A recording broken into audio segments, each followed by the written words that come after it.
The CRTC wants to know how radio, TV, and digital platforms in Canada can best meet the needs of Indigenous viewers, listeners, and content creators. Join the conversation today at crtc.gc.ca/indigenous-broadcasting. A message from the Government of Canada. Le CRTC veut savoir comment la radio, la télévision et les plateformes numériques au Canada peuvent mieux répondre aux besoins des spectateurs, auditeurs et créateurs de contenu autochtones. Joignez-vous à la conversation aujourd'hui au crtc.gc.ca/radiodiffusion-union autochtone. Un message du gouvernement du Canada. I'm Rick Harp. This is your APTN News Brief for Wednesday, June 5th. We start in Winnipeg, where the Jeremy Skibicki trial has resumed, and defense counsel tries to convince a judge their client is not criminally responsible for killing Rebecca Contois, Morgan Harris, Marcedes Myran, and Buffalo Woman. T.R. Wheatley reports a story with some disturbing details. The forensic psychiatrist hired by Jeremy Skibicki's defense team and flown in from England told the court that in his opinion, the accused suffers from schizophrenia and has been since 2019. Dr. Sahom Daz came to this conclusion after interviewing Skibicki twice, once in the fall of 2022 and again in late April this year, just before this trial started. Daz said Skibicki discussed in detail killing Rebecca Contois, Morgan Harris, Marcedes Myran, and Buffalo Woman. Daz told court that Skibicki's recollection was often theatrical and that he was, quote, very specific, but not overly to try to convince me, unquote. Daz testified that Skibicki said he often heard voices for long periods of time. Daz told court more details about Skibicki's first murder. Skibicki told him she was wearing all red and he heard the voice of God. Daz's opinion is that these are all psychiatric signs of distress. In previous weeks, court heard Buffalo Woman was his first victim, and at the time of her death, Skibicki was coming down from a magic mushroom high. Defense questioned Daz about Skibicki's drug use. Daz said this is where the case gets complicated because he felt that Skibicki often minimized his drug intake, so it's been, quote, hard to indicate what is drug psychosis versus mental illness, unquote. Defense also brought up Skibicki's online searches that court heard about weeks ago, where Skibicki was checking for city garbage day pickups and looked up the definition of serial killer and asked Daz if Skibicki knew what he was doing was legally wrong. Daz said that Skibicki knew that it was legally wrong. However, he had a lack of criminal responsibility because he believed he killed the women to get them to heaven. Daz quoted Skibicki as saying, "I was absolutely doing the right thing. It was a mission of God." Necrophilia also came up in Daz's testimony. Daz told the court Skibicki felt compelled to have sex with the women after he killed them. Daz told court he also reviewed Skibicki's health records provided by defense that date back to 2000 when he was 13 years old. There were notes about different illnesses that Skibicki may have had, including depression, borderline personality disorder, paranoia, bipolar, and PTSD. However, the majority of Skibicki's visits to the hospital emergency rooms happened in 2014 and 2015. Daz said many of the visits had to do with self-harm and suicide attempts, including one time where Skibicki stabbed himself. That same time period is when symptoms of schizophrenia began to show up. Then in February 2015, court heard an emergency doctor diagnosed Skibicki as a paranoid schizophrenic. The Crown asked Daz if Skibicki was ever formally diagnosed by a psychiatrist, to which Daz replied, "I don't know." The Crown also raised concern that what Daz was going off of was a summary of information the defense gathered on their own, including self-reporting rather than actual diagnosis. The Crown is arguing that Skibicki was intentional and racially motivated when he killed all four women. The trial continues with another psychiatrist, the one that was ordered to do an assessment by the court after the Crown asked the judge for it. T.R. Wheatley, APTN National News, Winnipeg. For further trial coverage, visit aptnnews.ca. And should aspects of this report prove triggering, supports are available 24/7 at 1-844-413-6649. Still in that city, the University of Manitoba has disclosed it has hundreds of ancestral remains, belongings, and artifacts in its possession.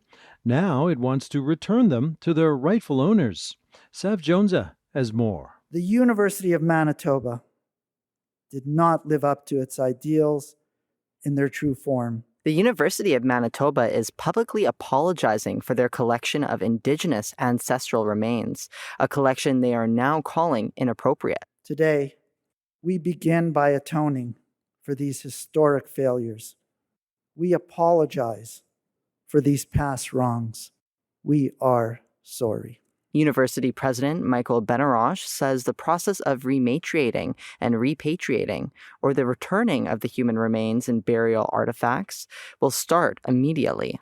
The U of M began collecting the remains of Indigenous ancestors at the turn of the 20th century. We use these ancestral remains and belongings in classrooms and in laboratories, and sometimes put them on display, all without consent from First Nation, Inuit, and Métis families, communities, and nations. They say they acquired the remains and artifacts in different ways, including some brought to them by the RCMP. These acquisitions ended in the early 1980s. Today, when I witnessed so many emotions in the ceremony this morning, I get it. Lucy Bell is co-chair and co-founder of the Haida Repatriation Committee. To learn about ancestors being in drawers, in paper bags, in stapled little baggies, it's horrific. It's devastating. She has been bringing ancestors' remains home to Haida Gwaii north of Vancouver Island for 30 years. As of 2021, she helped bring home more than 500 sets of remains. Now, she's adding a few more. Tomorrow,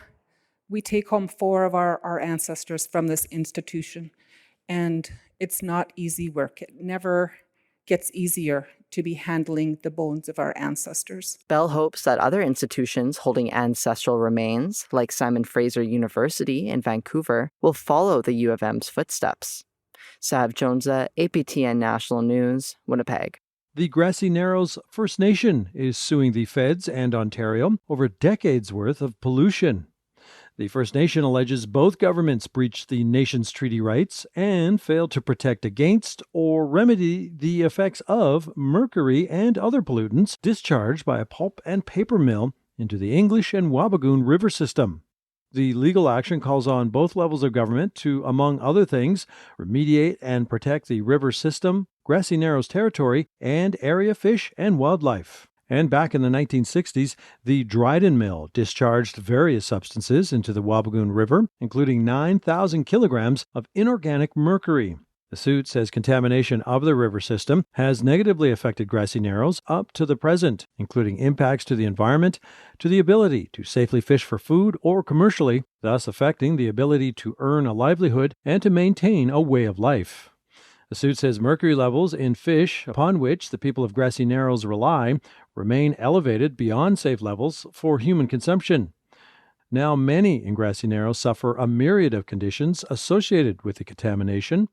The lawsuit also seeks compensation, but does not list a dollar figure. The defendants have 20 days to file a statement of defense. And finally, a Senate committee is studying options for a regional red dress alert system, something this year's federal budget set aside $1.3 million over 3 years to develop. And the Senate Committee on Indigenous Peoples heard from a number of witnesses, including Jennifer Jesty of the Union of Nova Scotia Mi'kmaq. The union has run its own highly successful emergency alert system since 2020.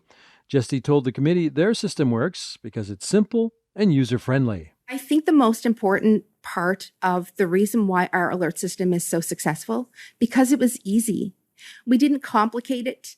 We didn't ask for a lot of input. We kind of said, hey, we're going to create this and here it is. And when we put it out to community to make the registration process super easy, we felt if we made it complicated, if it was an app that had to be multiple pages long before you're able to subscribe, people aren't going to do it. And that's your APTN News Brief for Wednesday, June 5th. I'm Rick Harp.